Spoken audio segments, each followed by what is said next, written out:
ನಮಸ್ತೆ ಎಲ್ರಿಗೂ ಒನ್ ಕರ್ನಾಟಕಕ್ಕೆ ಸ್ವಾಗತ.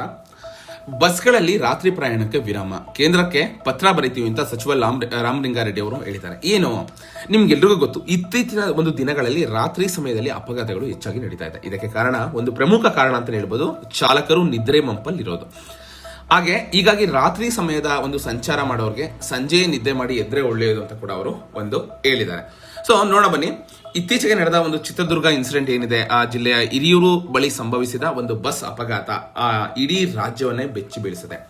ಲಾರಿ ಡಿಕ್ಕಿ ಹೊಡೆದು ಅದು ಮತ್ತೆ ಬಂದು ಬಸ್ನ ಒಂದು ಡೀಸೆಲ್ ಟ್ಯಾಂಕ್ಗೆ ಡಿಕ್ಕಿ ಹೊಡೆಯುತ್ತೆ. ಸೊ ಅದರಿಂದ ಒಂದು ಬೆಂಕಿ ಹೊರದು 7 ಮಂದಿ ಸಜೀವ ದಹನಗೊಂಡಿದ್ದ ಈ ದುರಂತ ಬೆನ್ನಲ್ಲೇ ಸಚಿವ ರಾಮಲಿಂಗಾರೆಡ್ಡಿ ಅವರು ವಾಹನಗಳ ರಾತ್ರಿ ಸಂಚಾರದ ಬಗ್ಗೆ ಕೇಂದ್ರಕ್ಕೆ ಪತ್ರ ಬರೀತೀನಿ ಅಂತ ಈಗ ಹೇಳ್ತಾ ಇದ್ದಾರೆ. ಏನು ಇತ್ತೀಚಿನ ದಿನಗಳಲ್ಲಿ ರಾತ್ರಿ ಸಮಯದಲ್ಲಿ ಅಪಘಾತಗಳು ಹೆಚ್ಚಾಗಿ ನಡೀತಾ ಇದೆ. ಇದಕ್ಕೆ ಪ್ರಮುಖ ಕಾರಣ ಏನಂದ್ರೆ, ಚಾಲಕರು ನಿದ್ರೆ ಮಂಪರಿನಲ್ಲಿ ವಾಹನ ಚಾಲನೆ ಮಾಡುತ್ತಿರೋದು. ಹೀಗಾಗಿ ರಾತ್ರಿ ಸಮಯ ಸಂಚಾರ ಮಾಡೋರು ಸಂಜೆ ನಿದ್ದೆ ಮಾಡಿ ಎದ್ರೆ ಒಳ್ಳೆಯದು. ಹಾಗೆ ಈ ನಿದ್ದೆ ಮಂಪರಿನಿಂದ ಆಗುವ ಅನಾಹುತ ತಪ್ಪಿಸಲು ಚಾಲಕರು ಕೆಲ ಸಮಯ ವಾಹನಗಳನ್ನು ನಿಲ್ಲಿಸಬೇಕು. ಏನು ಒಂದು ನ್ಯಾಷನಲ್ ಹೈವೇ ಬೇಸ್ ಇರುತ್ತೆ ಅಲ್ಲಿ, ಅದರಲ್ಲೂ ಕೂಡ ಮಧ್ಯರಾತ್ರಿ 12ರಿಂದ 4 ಗಂಟೆವರೆಗೆ 4 ಗಂಟೆಗಳ ಕಾಲ ನ್ಯಾಷನಲ್ ಹೈವೇಗಳಲ್ಲಿ ಅಂದ್ರೆ ಬೇಸ್ ಏನಿರುತ್ತೆ ಅಲ್ಲಿ ವಿಶ್ರಾಂತಿ ಪಡೆಯುವಂತೆ ಹೊಸ ಗೈಡ್ ಲೈನ್ ನ ಕೇಂದ್ರ ಸರ್ಕಾರ ರೂಪಿಸುವಂತೆ ಪತ್ರ ಬರೆಯುವುದಾಗಿ ಸಾರಿಗೆ ಸಚಿವ ರಾಮಲಿಂಗಾರೆಡ್ಡಿ ಅವರು ತಿಳಿಸಿದ್ದಾರೆ. ಸೊ ಇದ್ರ ಬಗ್ಗೆ ನಿಮ್ಗೆ ಏನ್ ಅನ್ಸುತ್ತೆ ಕಮೆಂಟ್ ಮುಖಾಂತರ ತಿಳಿಸಬಹುದು. ತುಂಬಾ ಜನ ಇವಾಗ ಕಮೆಂಟ್ ಮಾಡಬಹುದು, ನಾನು ರಾತ್ರಿ ಹೊತ್ತು ಜರ್ನಿ ಮಾಡಿದ್ರೆ ನನಗೆ ಸಮಯ ಸೇವ್ ಆಗುತ್ತೆ, ನಾನು ಬೇಗ ರೀಚ್ ಆಗ್ಬೋದು, ನನ್ಗೆ ಬೆಳಗ್ಗೆ ಏನೋ ಕೆಲಸ ಇರುತ್ತೆ. ಯಾವುದೋ ಒಂದು ಕೆಲಸಕ್ಕೆ ಅಂದ್ರೆ ಇಲ್ಲಿ ನಾವು ಸಮಯಕ್ಕಿಂತ ಕೆಲವೊಂದು ಸಲ ಜೀವನಾನು ಇದೆ ಅನ್ನೋದನ್ನ ಕೂಡ ನೆನ್ಪಿಟ್ಕೋಬೇಕಾಗತ್ತೆ. ಓಕೆನಾ?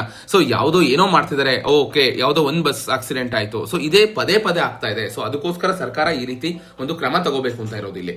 ಓಕೆನಾ? ಸೊ ಹೇಳ್ಬೋದು, ನಾನು ರಾತ್ರಿ ಜರ್ನಿ ಮಾಡ್ಬಿಡ್ತೀನಿ, ನಂಗೆ ಟೈಮ್ ಸೇವ್ ಆಗುತ್ತೆ, ನಾವು ಕೆಲಸ ಮುಗಿಸ್ಕೊಂಡ್ ಬರ್ತೀವಿ, ಊರಿಗೆ ಹೋಗ್ಬೋದು. ಒಂದು ದಿನ ರಜಾ ಹಾಕೊಂಡ್ರೆ ಏನಾಗಲ್ಲ, ಬಟ್ ಜೀವನ ಹೇಗೆ ಸೇವ್ ಮಾಡಬೇಕು ಅನ್ನೋದನ್ನ ಕೂಡ ನೋಡ್ಬೇಕಾಗುತ್ತೆ. ಹಾಗೆ ಈ ರಾತ್ರಿ ಸಮಯ ಟ್ರಕ್, ಲಾರಿ ಮತ್ತು ಬಸ್ ಚಾಲಕರು 4 ಗಂಟೆಯವರೆಗೆ ವಿಶ್ರಾಂತಿ ಮಾಡಿ ಆಮೇಲೆ ಒಂದು ಚಾಲನೆ ಮಾಡಿದ್ರೆ, ಸೊ ಇವ್ರ ಉದ್ದೇಶ ಏನು, ಅವರು ಒಂದು ಆಕ್ಟಿವ್ ಆಗಿರ್ತಾರೆ.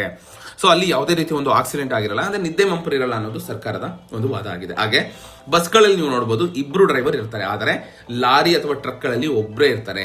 ಈ ಬಗ್ಗೆ ಕೇಂದ್ರ ಸರ್ಕಾರ ಒಂದು ಗಮನ ಕೊಡಬೇಕು, ಅದಕ್ಕೆ ಹೊಸ ಒಂದು ಗೈಡ್ ಲೈನ್ ನ ತರಬೇಕು ಅಂತ ಇವರು ಹೇಳ್ತಾ ಇರೋದು. ಸೊ ಅದಕ್ಕೋಸ್ಕರ ನಾವು ಈ ಒಂದು ಹಿರಿಯೂರಿನಲ್ಲಿ ನಡೆದ ಒಂದು ಬಸ್ ದುರಂತ ಸ್ಥಳದಲ್ಲಿ ಅಲ್ಲೂ ಕೂಡ ಪದೇ ಪದೇ ಆಗ್ತಾ ಇದೆ.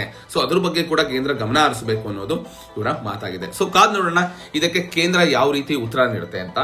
ಸೊ ಸಚಿವ ರಾಮಲಿಂಗಾರೆಡ್ಡಿ ಅವರು ಈ ರೀತಿ ಒಂದು ಆಕ್ಷನ್ ನ ತಗೋತೀವಿ ನಾವು, ಯಾಕಂದ್ರೆ ಜನಗಳ ಒಂದು ಜೀವನ ಆಗಿರ್ಬೋದು ಅದು ಇಂಪಾರ್ಟೆಂಟು. ನಾವಿದ್ರ ಪದೇ ಪದೇ ಈ ತರ ಇನ್ಸಿಡೆಂಟ್ ಆಗ್ತಾ ಇದೆ. ಸೊ ಆದಷ್ಟು ಈ ನೈಟ್ ಜರ್ನಿ ಮಾಡೋ ಬಸ್ಗಳಿಗೆ ಏನ್ ಗೈಡ್ಲೈನ್ಸ್ ಕೊಡ್ಬೋದು ಅದನ್ನು ಕೂಡ ನಾವು ಚೆಕ್ ಮಾಡ್ತೀವಿ ಅಂತ ಕೂಡ ಅವರು ಹೇಳಿದ್ದಾರೆ.